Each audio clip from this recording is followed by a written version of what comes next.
So we turn left from Stanley Avenue to walk along the footpath between the church and the doctor's surgery down to Mount Pleasant.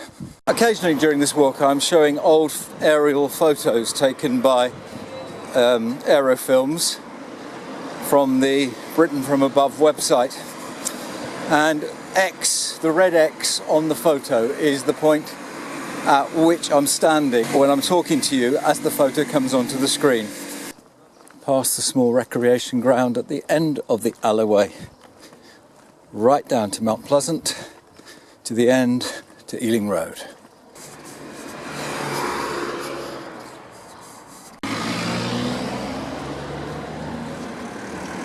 The road down to Alperton is closed at the moment as they put in new facilities for the tower block that's going up on the corner down there. Turning right into Ealing Road and crossing over to St James's Gardens. Now, somewhere here just by St James's Gardens is where St James's Church was first founded. A tin hut building. When the new church was built in 1904, I think, in Stanley Avenue, the tin hut building was dismantled and moved up to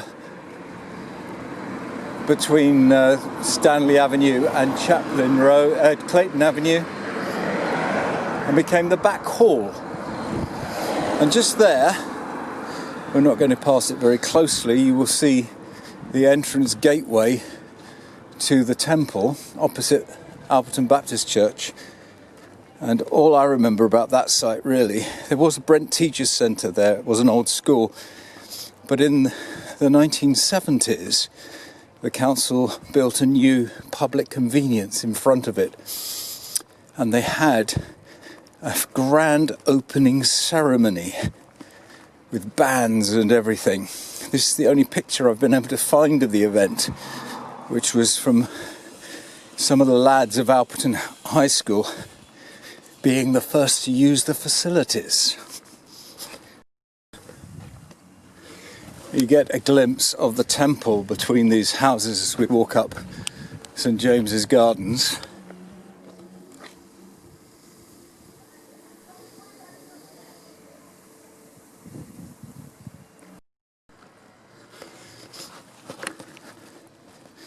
Once it was moved to become the back hall between Clayton and Stanley Avenues, the original church building, well, it had a knockabout existence with youth clubs and things, kicking balls around, and the brigades doing drill in it week after week. But then in the 1990s, when the Edwardian church was in a bad state of repair and needed to be rebuilt, it came back into its own as the church building that was used by St James Alperton for a year or so. The site eventually being sold to pay for the 1990s building, and it's now an Asian supermarket. The end of St James Gardens, we come into the One Tree Hill open space. I'm going to walk straight up to the top of the hill.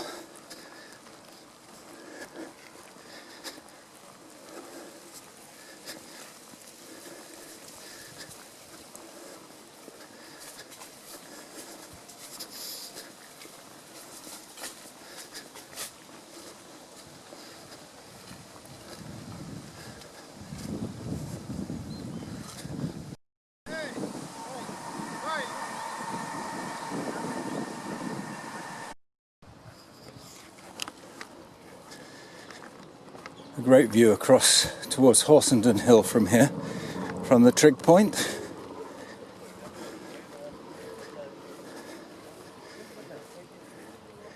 And in the other direction towards the stadium, across Wembley.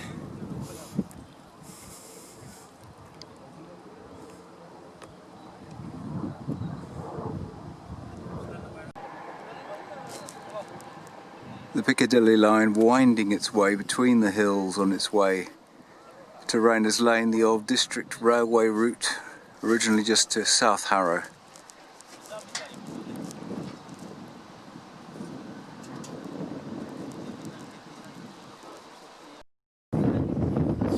These days the council leave the hillside here as a wildflower meadow, doubtless partly to save money, but there have been less warm days on this hillside in the past.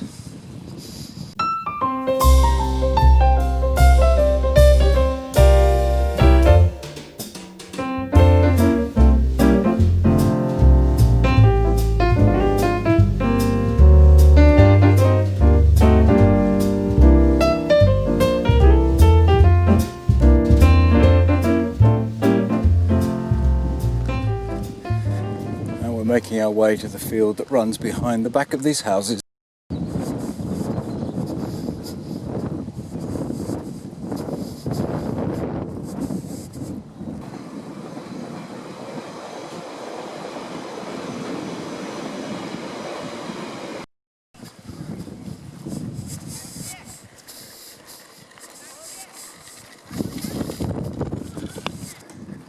So at the far end of the park, we come out into this road, good view back across the park to the top of the hill.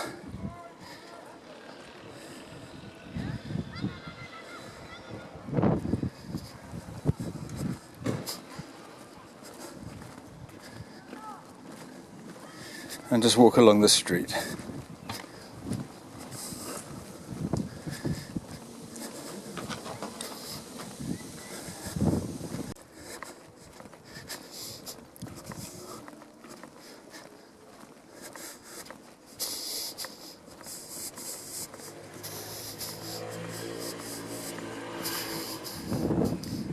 And at the end, just keep in the same direction, bearing left.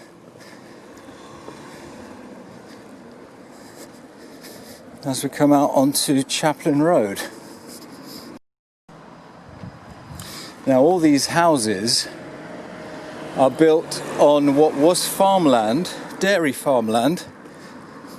The Barham name is going to come up quite a bit in the next few minutes. But G. Titus Barham,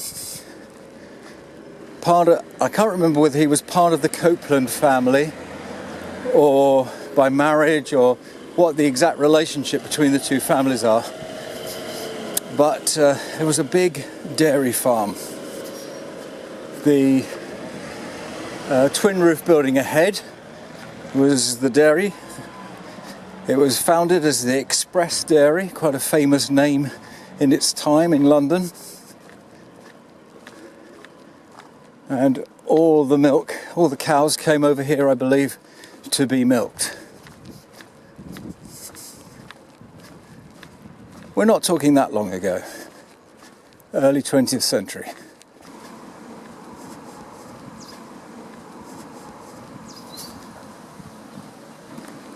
And we come up to the Harrow Road, the A404.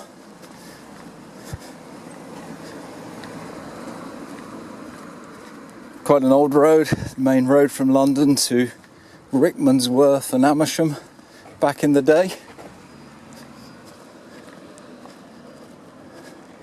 Fusilier pub, still trying to keep business going.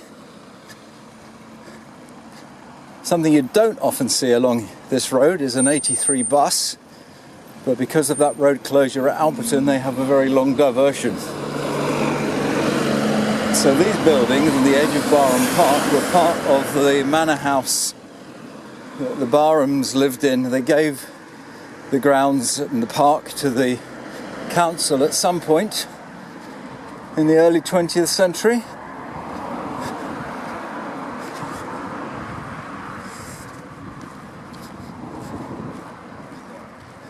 Come into the formal gardens.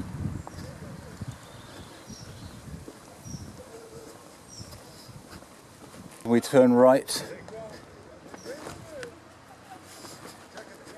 Huge gunnerer very overgrown and polluted fish pond.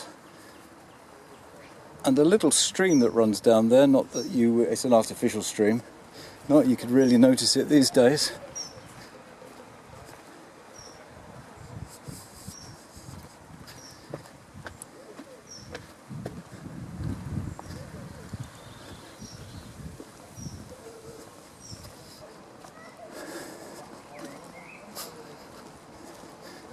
Large parts of this park didn't used to be open. Lots of it was kept away from public opening, but it's all open now.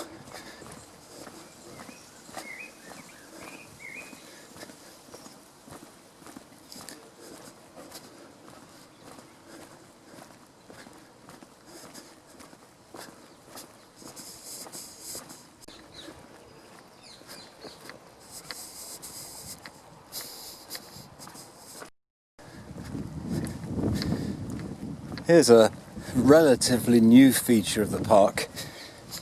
This war memorial isn't the official borough war memorial. I think that's the one in St John's Churchyard, nearer the high road. This one was moved here from Stonebridge bus depot when that was closed. It's had a new plaque put on it to mark it as the Brent one. But if we go round the back, sorry, this one says it was unveiled by Field Marshal Lord Bramall in 1994, Lord Lieutenant of Greater London, so that's how long it's been here. But what it was originally was the depot memorial for Stonebridge Park bus depot. Or rather, as it says there, Stonebridge Park tram depot. As we continue along Harrow Road, it's worth noting that these roads that lead off it are all named after other public schools. We have Eton Avenue and Charterhouse and Rugby, all named after other public schools, to Harrow, of course. And we come up to the roundabout at the Sudbury Swan pub, and we're going to take this little turning down on the right. So we turn briefly into Eton Avenue.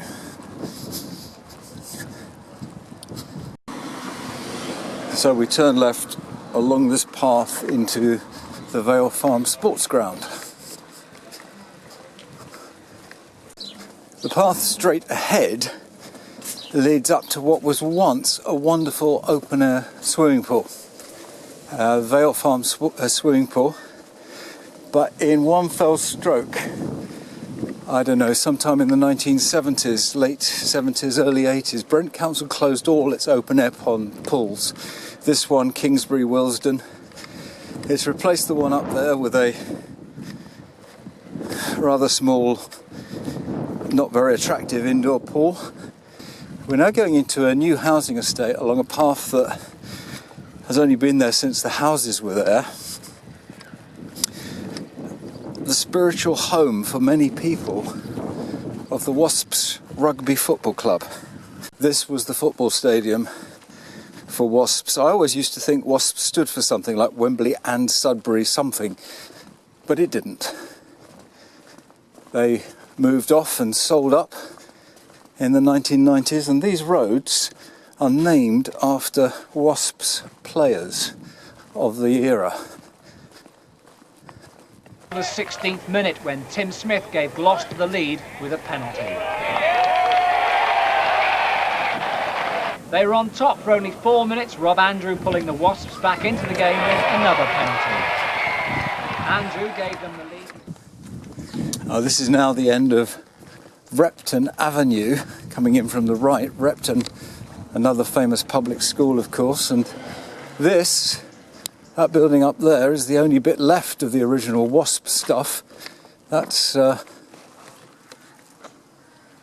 was the Wasps clubhouse at the edge of their stadium estate. We're going to enter into, walk round the Vale Farm sports ground.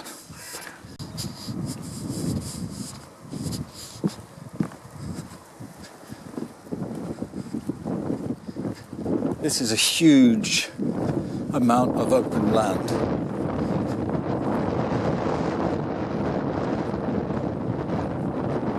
Surprising it's lasted as long as it has, really.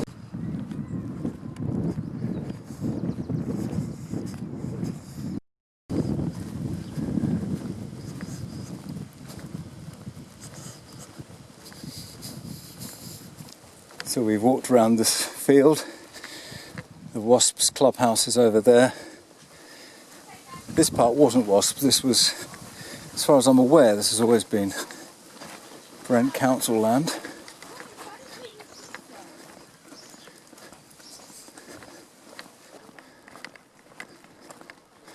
And we're going to walk up now to East Lane, through this gap in the hedge.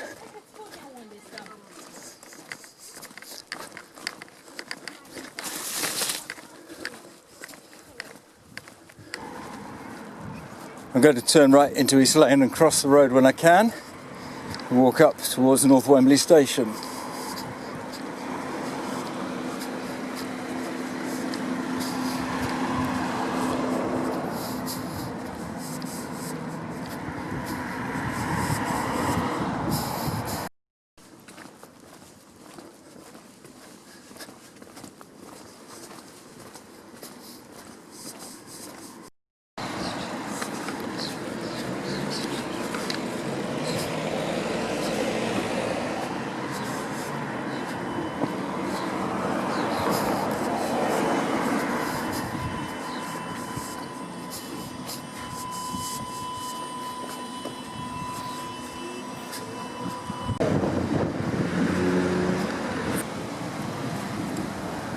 Now we're coming up to two large industrial estates. Even though they're now owned by the same company, they are two separate estates, and the first one surrounds that white building which we're going to take a look at.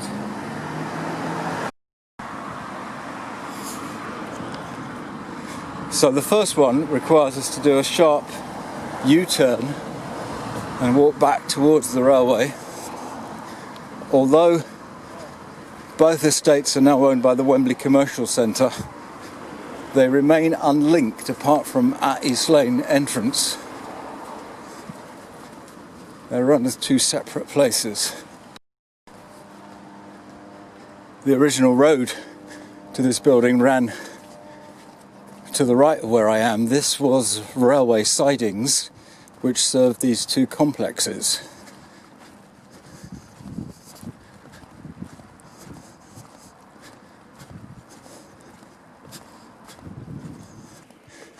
There are two buildings here. Very large factory complex, all designed to make one thing. Here's an advert for the product. Carry the big fresh flavor wherever you go, whatever you do. It's the finest pack of flavor wherever you go, whatever you do.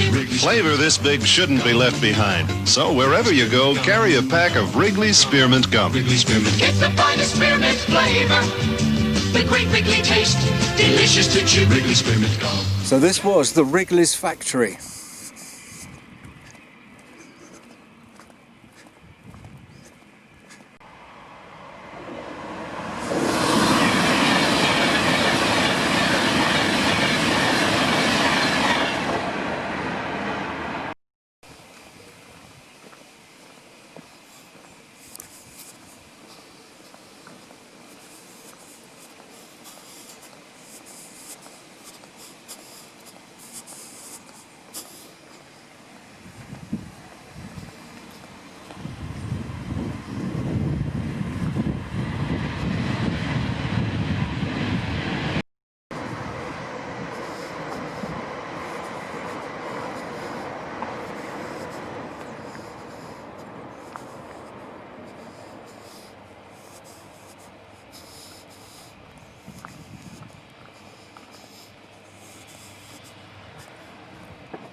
So the only link between the two halves of this estate, as it ever was, is to go back to East Lane and then take the next exit, which is right next door to this one. Two separate factories. We've seen the Wrigley's one. We're now going to go into the huge complex which became GEC, the General Electric Company.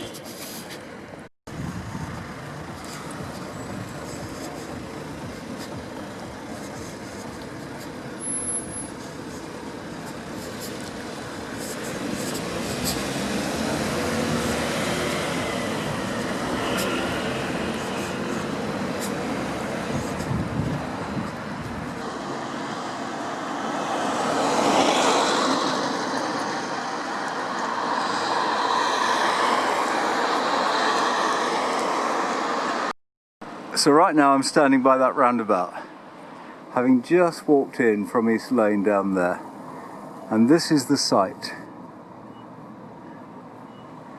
Roads like Lumen Road, Osram Road, Magnet Road. These are the names that come from GEC.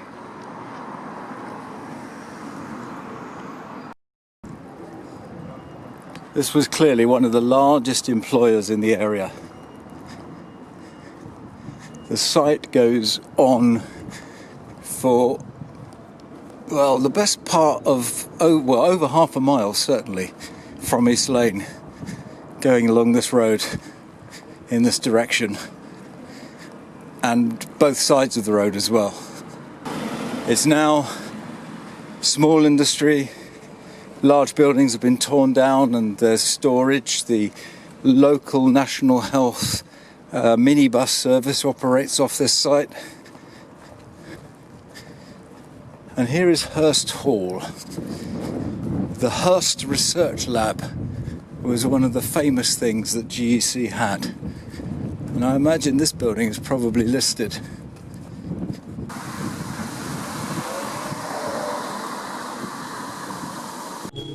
From brand new bowling alleys to, no, not miniature bowls, but a production line of electric light bulbs.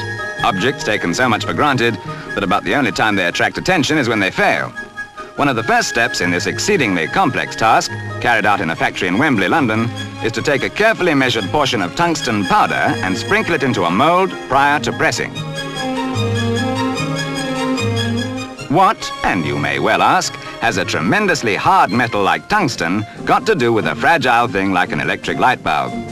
The answer, as you'll see, lies in the filament, the bit of wire inside the bulb that actually makes the light. After sintering, the bars are swaged. In ordinary English, this means that the metal is cooked at enormous temperatures, then reheated and automatically hammered on all sides in a series of machines until it becomes a rod which gets thinner and thinner as it travels down the line.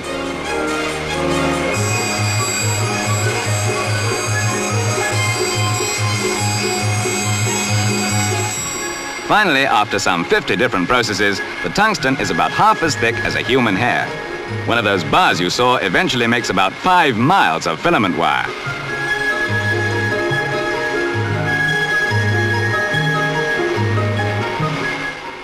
From now on, the pace quickens. Intricate machines do the actual assembly with uncanny dexterity. The component parts are fed in and high-pressure gas jets are used for molding and trimming the glass.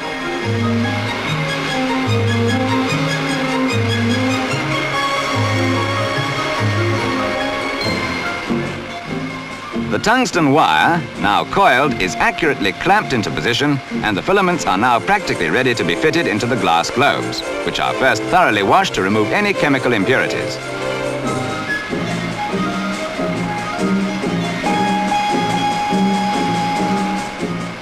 The bulbs, still open at the base, are placed over the filament sections in quick time prior to being sealed.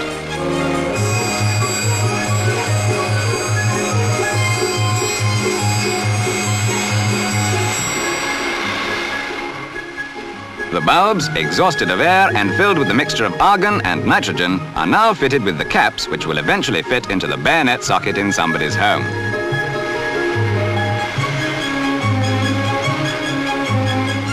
Some metal, some glass, a bit of gas, and there you are. Couldn't be simpler.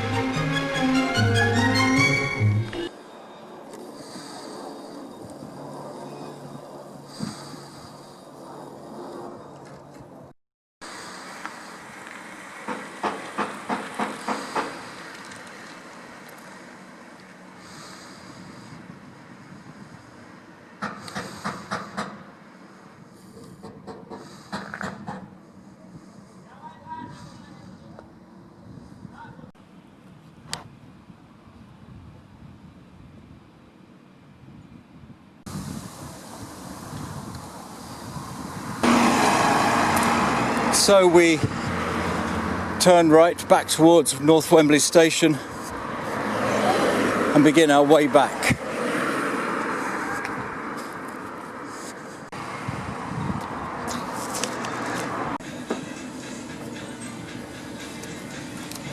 Thank you.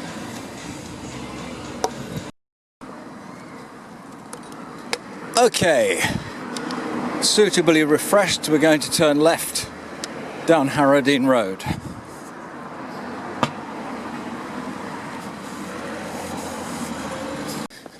And now we take this footpath on the left leading to Lancelot Avenue, which is going to run, well, it used to run between the railway and allotments, but it now runs between a railway and some modern flats.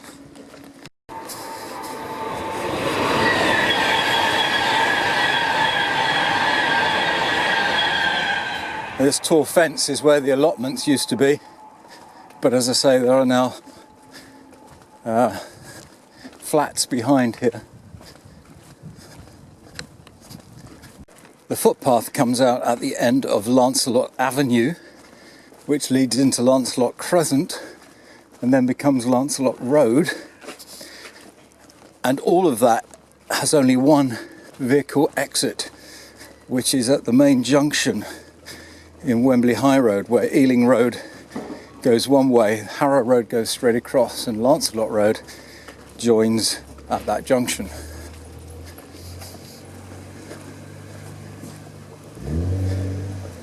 Now, at one point, somewhere around here was Wembley Cricket Club, and that's what this road led up to. So at this point, it becomes Lancelot Crescent. You can go either way. They both join up again a little bit later. Now, just where the two parts of Lancelot Crescent join up again, and it becomes Lancelot Road, there is this little wiggle in the road to go wide of these new buildings here on the left. And this was another factory. According to the aerial photos taken by Aerofilms, originally it was Fiat UK, but then fairly quickly, when they moved a little bit down the road, it became Cousins, the soap manufacturers. Obviously right next to the railway was a good place to be, so this was Cousins Soap here on the left.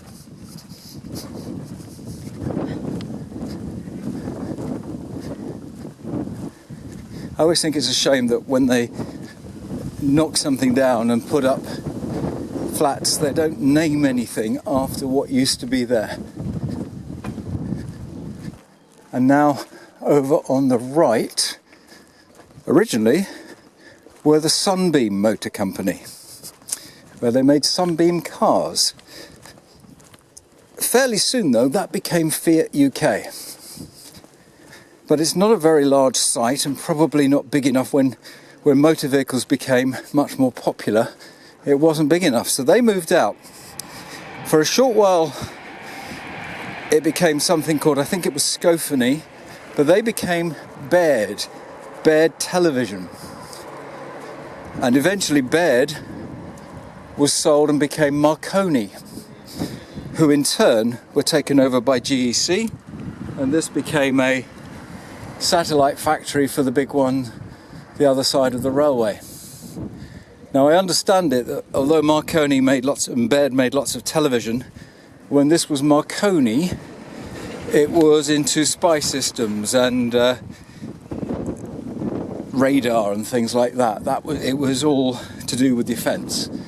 The Marconi factory here in Lancelot Road. And then 20 years ago, the factory closed down and these flats were put in.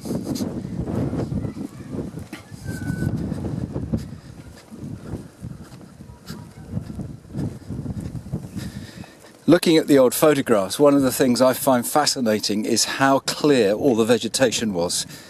If you compare what that railway embankment looks like today with how it looked in the photograph, now that's the 1920s, so the line was 20 years old when those pictures were taken, plenty of time for things to have grown up, but no, they kept them manicured. And that's not how things are today.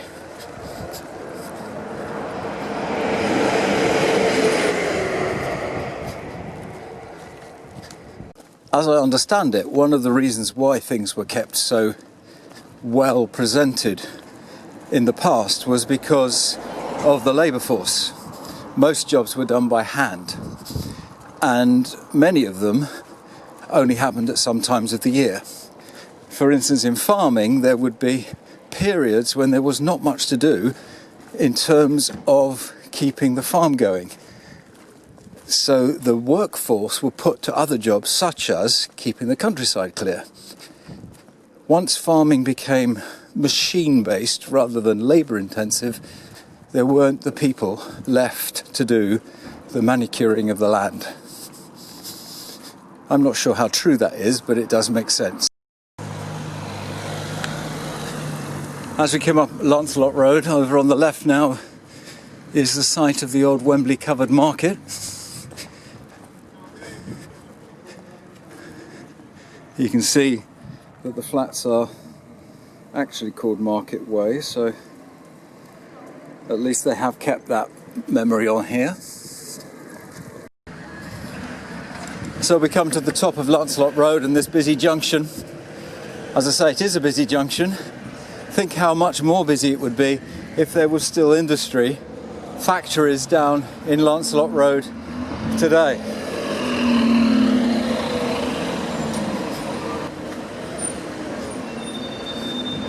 And just as we cross, we look back at that junction. Both what is now Coral Betting Shop and HSBC Bank used to be Killips. And there used to be a tunnel, I guess there still is a tunnel, under Lancelot Road, joining the two sides of Killips. The Railway Hotel, later the Village Inn pub on the corner. And we come down Ealing Road. One of these shops down here on the right was our Ennery's.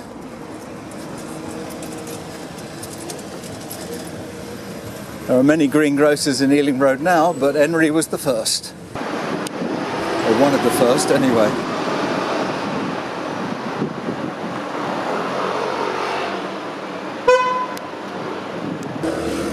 And there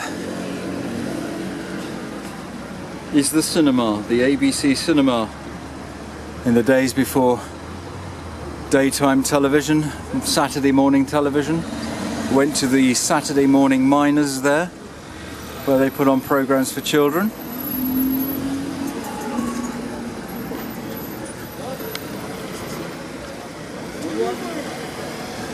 And probably came out and had an ice cream at DeMarco's ice cream parlour over here on the right. One thing that has survived against all the odds, I imagine, is the fact that there is still a library in Ealing Road. It's recently had these two wings added. They look quite nice at first, but it's rather garish now.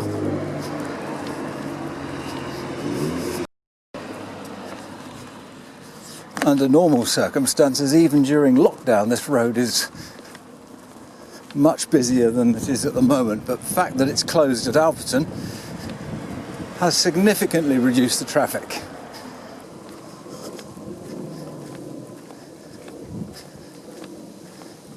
Number 67.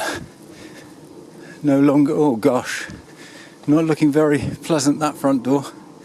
And the gardens have gone. And the garages have gone at the back as well.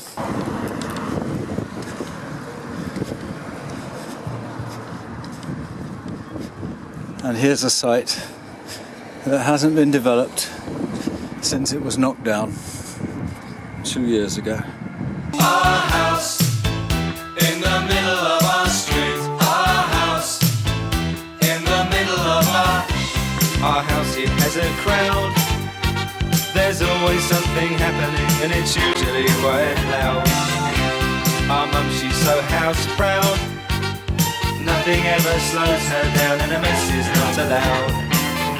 Our house in the middle of our street. Our house in the middle of our house in the middle of our street. Something tells you that you've got to in the middle of our middle of our middle of our middle of our.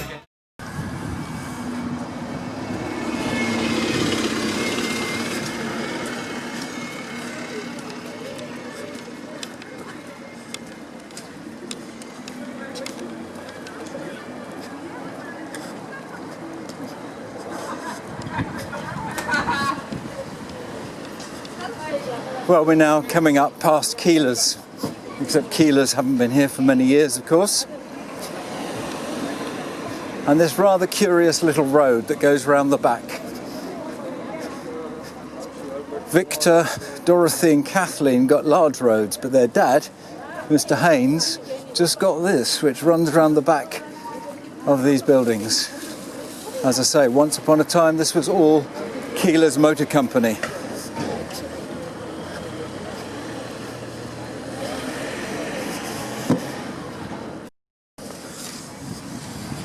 Here's the other end of Haynes Road coming out.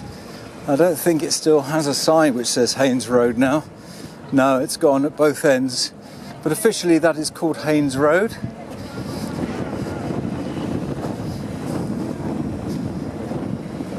And here's the site of the church halls mentioned earlier on the walk.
Checkers pub used to be on that corner.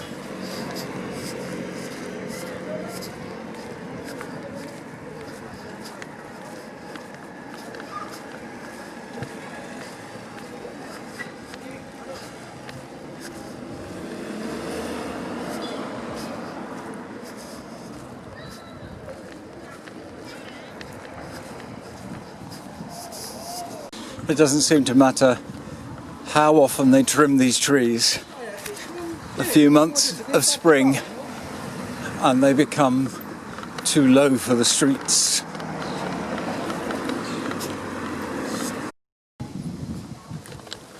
And so another circuit of parts of Wembley comes to an end.